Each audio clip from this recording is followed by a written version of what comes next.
Good day, ma'am. I am Maria Hazel and I am the first reporter.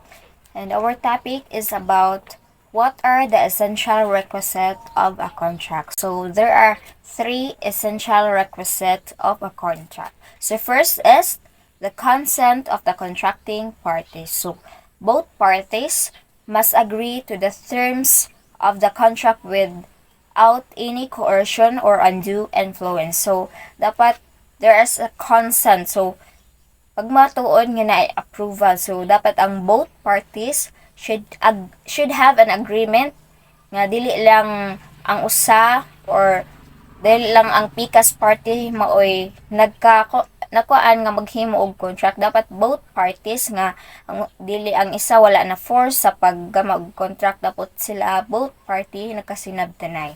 And the next is the object certain, which is the subject matter of the contract. So the object of offer or offer the object of the contract must be specific and identified. So what are the specific object being sale or being rendered? What is the object being offered? O for example, maggama sila og kontrata kay namaligya ang yung neighbor og land. So they have to make a contract nga pag matuod that his neighbor maoy nakapalit sa land. So the land is the specific thing or mao ang object. Next is the cause of the obligation, which is established. So the cost or consideration for entering the contract must be lawful and real. So why is the parties or both parties are obliged to follow the rules, or what is the condition cited in the contract? So dapat both mo nga obliged nga eager mo nga mo follow sa mga gipangbutang ninyo nga mga kondisyones nga inyong nakasabutan. So dili ta mo musupak kay na may mga conditions nga ipangpamatuod nga nakabutang dito gipermahan ninyo and you have agreed about it. And these elements are necessary for a contract to be considered valid. So these are the important or necessary elements. So the three elements, which is the consent of the contracting parties, the object certain, which is the subject matter, and then the cause of the obligation. So this is the important things you should consider or you should need when you are going to make a contract.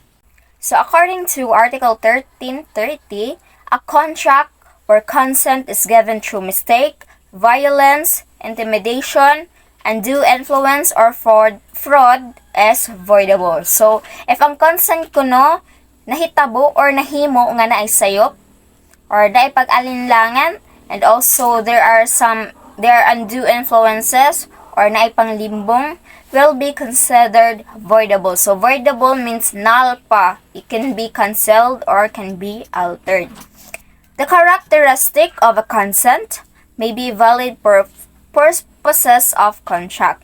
It is required not only that it exists, so dili ra kay nahitabo nahimo ang contract, but that it must be given with exact understanding over the thing consented to. So dapat masabtan, masud sa alimpatakan ug insay ra mga butang nga consent or gi-approve nga mahitabo or buhaton or ibutang within naa sa contract.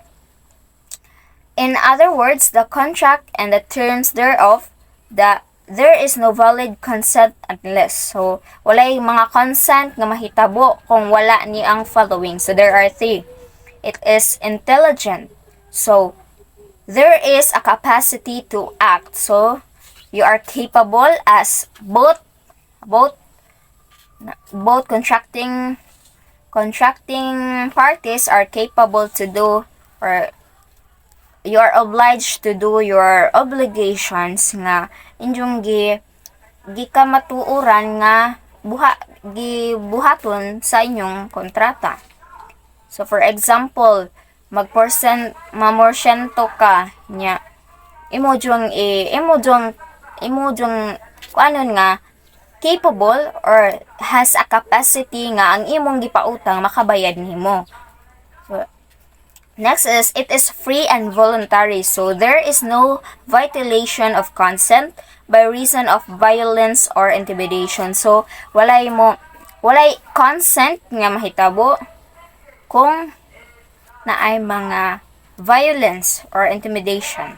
It is conscious or spontaneous. There is no violation of consent by reason of mistake, undue influence, or fraud. So, as the both contracting parties, you both know nga unsay mga gisabutan or unsay inyong gipang suwat sa inyong kontrata. Dapat kamo both capable nga or conscious nga kuan sa unsay gipangbutang sa inyong contract. So there is no excuses of mistake. Kay og masayop, so it is avoidable. So cancelled, it is nulled kay kuan man nasayop, mistake man ang pagkagama sa contract. So dili siya, there's no power. So dili nimo magukod ang isa ka tawo kung inyong kontrata is nasayop na ay panglimbong.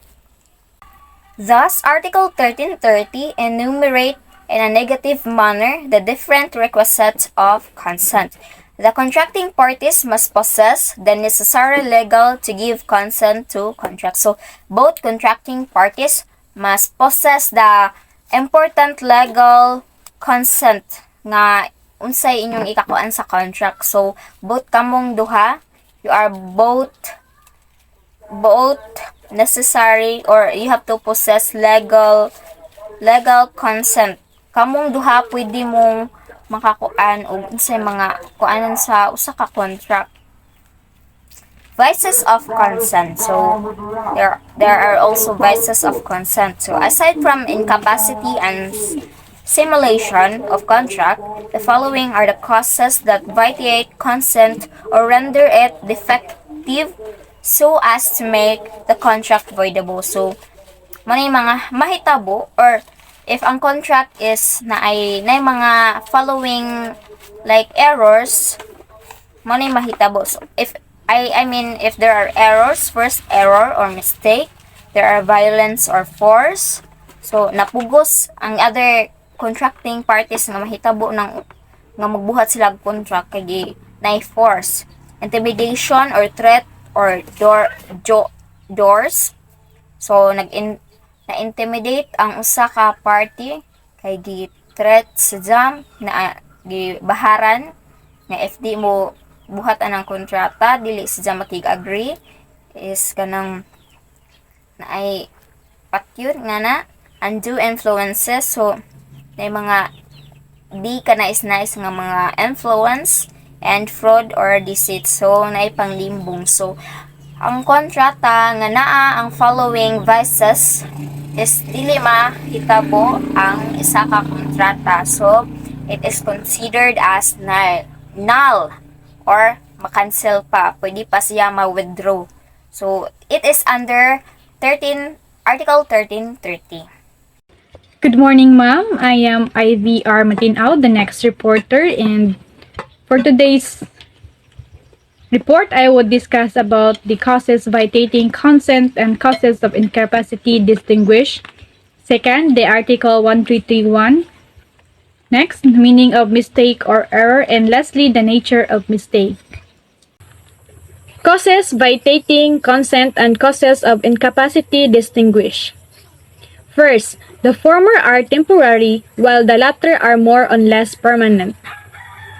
Second, the first refers to the contract itself, while the second to the person entering into the contract.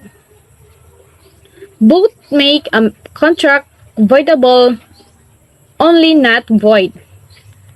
So this means causes of violating consent are temporary issues that affect the willingness of a person to enter into a contract. Causes of incapacity are more permanent and relate to the person entering into the contract. Both types of issues make a contract voidable but not entirely void. Next, Article 1331. It states that in order that mistake may invalidate consent, it should refer to the substance of the thing which is the object of the contract, or to those conditions which have principally moved one or both parties to enter into the contract. Mistake as to the identity or qualifications of one of the parties will violate consent only when such identity or qualifications have been the principal cause of the contract. A simple mistake of account shall give rise to its correction. So this means, according to Article 1331, for a mistake to invalidate consent, it must be about the core of the contract subject or the main factors that motivated both parties to make the contract. Mistakes about the identity or qualifications of a party only matter if they were the main reason for the contract. So for example, simple mistakes in calculations can be corrected. Next, meaning of mistakes or error. Mistakes or error is the false notion of a thing or a fact material to the contract. This means that mistake or error in contracts is when someone has a wrong idea about a crucial thing or fact related to the contract. Next, nature of mistake. There are three under the nature of mistake. The first, mistake may be of fact or of law. Rather, may be of fact or of law. In general, the mistake to which Article 1331 refers is mistake of fact. It may arise from ignorance or lack of knowledge. So this means mistakes can be about facts or laws. Article 1331 usually deals with factual mistakes. Second, the mistake contemplated by law is substantial. Mistakes of the fact that is the party would not have given his consent when he had known of the mistake. Hence, not every mistake will violate consent and make a contract voidable. So this means the mistake that matters is a significant mistake of fact, meaning the person would not have agreed to the contract if they knew about the mistakes. Not every mistake will void a contract, but it must be a substantial.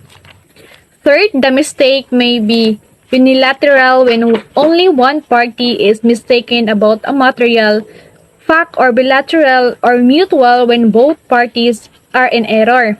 Generally, a person who makes mistake can't avoid liability to the innocent party unless he or she shows that he or she was free of fault or negligence.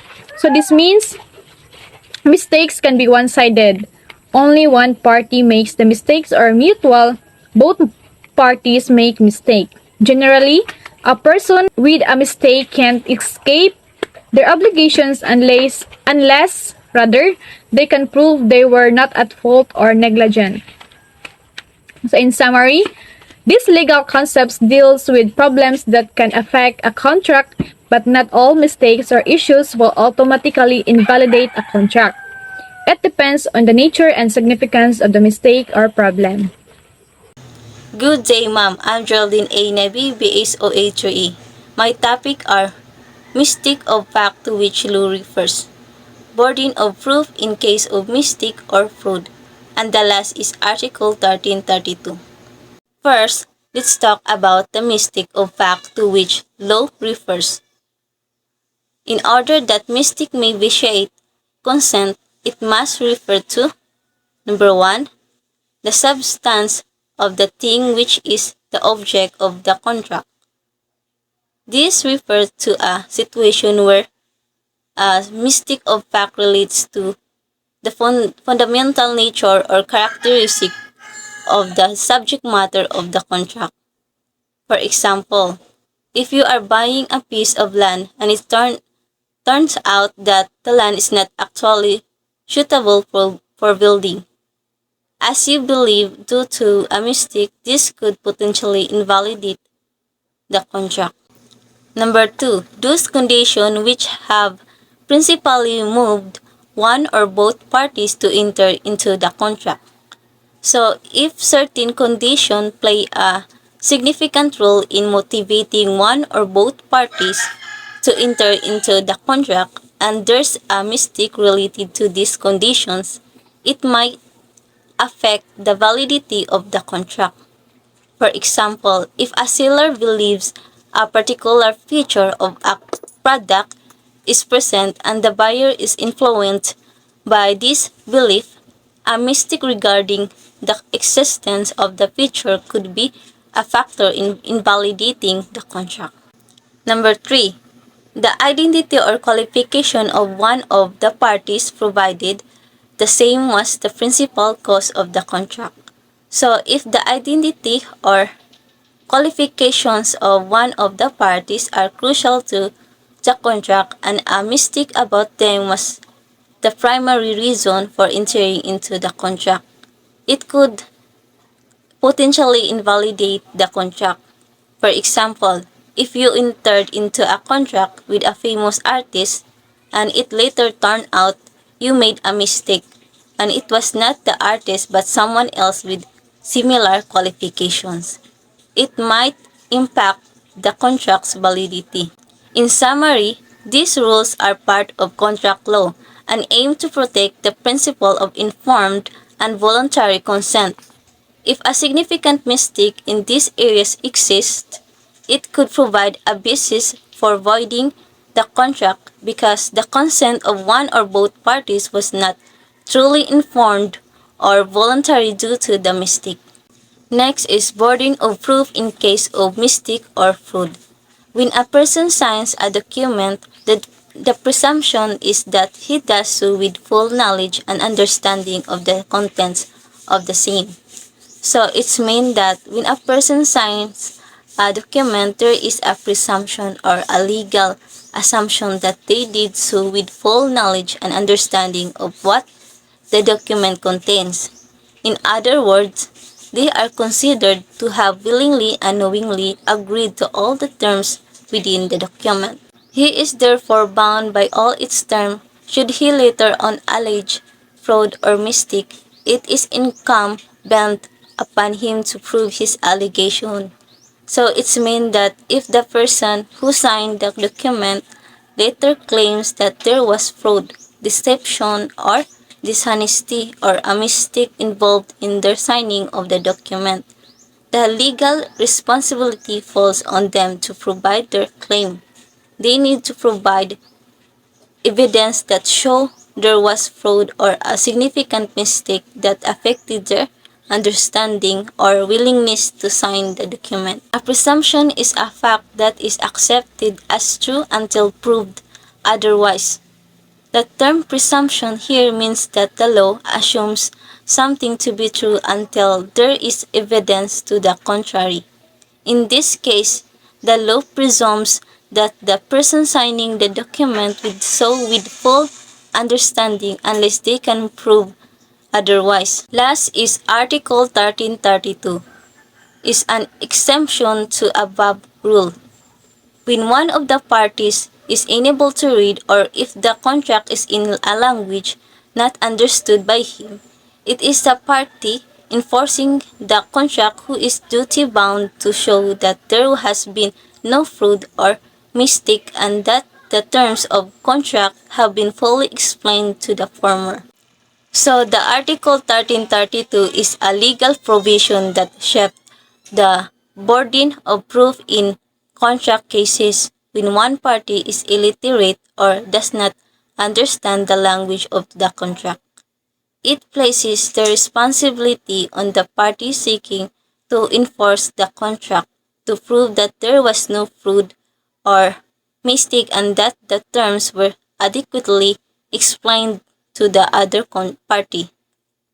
This rule is especially necessary in Philippines, where unfortunately there is still a fairly large number of illiterates and where documents are usually drawn up in English or Spanish. Good day, I'm Emily Oliva and my topic is all about Article 1333 and Article 1334. Article 1333, there is no mistake if the party alleging it knew without contingency or risk affecting the object of the contract. This means that if a person enters into a contract with full knowledge of the uncertainty or possibility of loss or damage involved in the transaction, he or she cannot claim that he or she was mistaken and seek to annul or rescind the contract. For example, suppose A agrees to buy a car from B for 500,000 pesos, knowing that the car has a defect in the engine that may cause the breakdown anytime. A cannot claim later that he or she was mistaken about the quality of the car and demand a refund or a replacement from B. A knew the risk of buying a defective car and accepted it willingly. Therefore, there is no mistake on A's part that can invalidate the contract. Effect of knowledge of risk. If a party knew beforehand about contingency or risk affecting the object of the contract, it is to be assumed that he was willing to take chances and cannot therefore claim mistake. Knowledge of risk is a factor that can prevent a party from claiming mistake as a ground to invalidate the contract. This is especially true where the contract is aleatory in nature, meaning that the performance or obligation of one or both parties depend on an uncertain event or an event that will happen at an indeterminate time. Article 1334. Mutual error as to the legal effect of an agreement when the real purpose of the parties is frustrated may vitiate consent. This means that both parties have an erroneous understanding of the legal consequences of their agreement, and their mistake prevents them from achieving their intended objective. For example, if A and B agree to sell and buy a land without knowing that it is already owned by C, their contract is invalid because the real purpose of transferring ownership is frustrated by their mistake of law. Meaning of mistake of law. Mistake of law is that which arises from an ignorance of some provision of law, or from an erroneous interpretation of its meaning, or from an erroneous conclusion as to the legal effect of an agreement on the part of one of the parties. Article 2010. By an aleatory contract, one of the parties or both reciprocally bind themselves to give or to do something in consideration of what the other shall give or do upon the happening of an event which is uncertain or which is to occur at an indeterminate time. For example, if you buy a lottery ticket, you are entering into an aleatory contract with the lottery operator. You agree to pay a certain amount of money for the ticket, and the lottery operator agrees to pay you a certain amount of money if your ticket matches the winning number. The event of winning the lottery is uncertain and determines the rights and obligation of both parties. Effect of mistake of law. As a rule, mistake of law does not invalidate consent because ignorance of the law excuses no one from compliance therewith. This means that if you enter into an aleatory contract with someone and later you realize that you made a mistake of law, you cannot cancel or void the contract based on the mistake. You have to abide by the terms and condition of the contract even if they are unfavorable to you. And that's all. Good day, ma'am, and good day, everyone. I am May Vivian Polgadas, and I am the last reporter. And this day I am going to tackle about the when mistakes of law violates consent and the requisites for the application of Article 1334 and the Article 1335. When mistake of law violates consent. Mistakes of law does not generally violate consent, but when there is a mistake on a doubtful question of law or on the construction or application of law, this is analogous to a mistake of fact, and the maxim of ignorantia leges neminem excusat, or the ignorance of the law excuse no one, should have no proper application.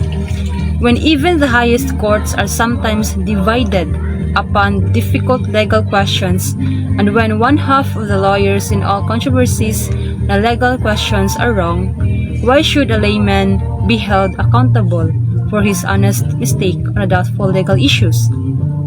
So it means that mistakes as to the identity or qualifications of one of the parties will violate consent only when such identity or qualifications have been the principal cause of the contract.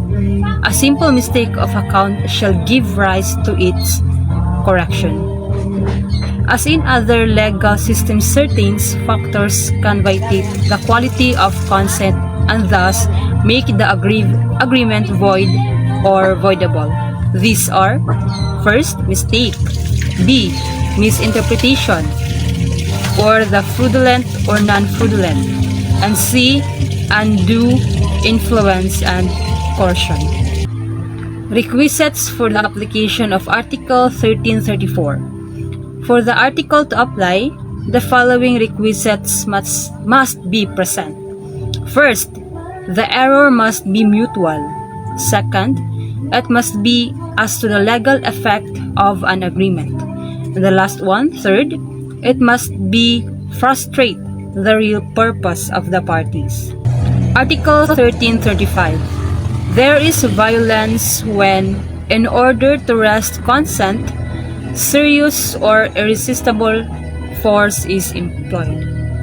There is intimidation when one of the contracting parties is compelled by a reasonable and well-grounded fear of an imminent and grave evil upon this person or property, or upon the person or property of his spouse, descendants or ascendants, to give his consent.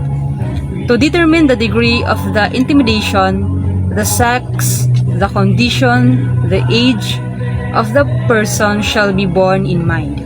A threat to enforce one's claim through competent authority, if the claim is just for legal, does not violate consent.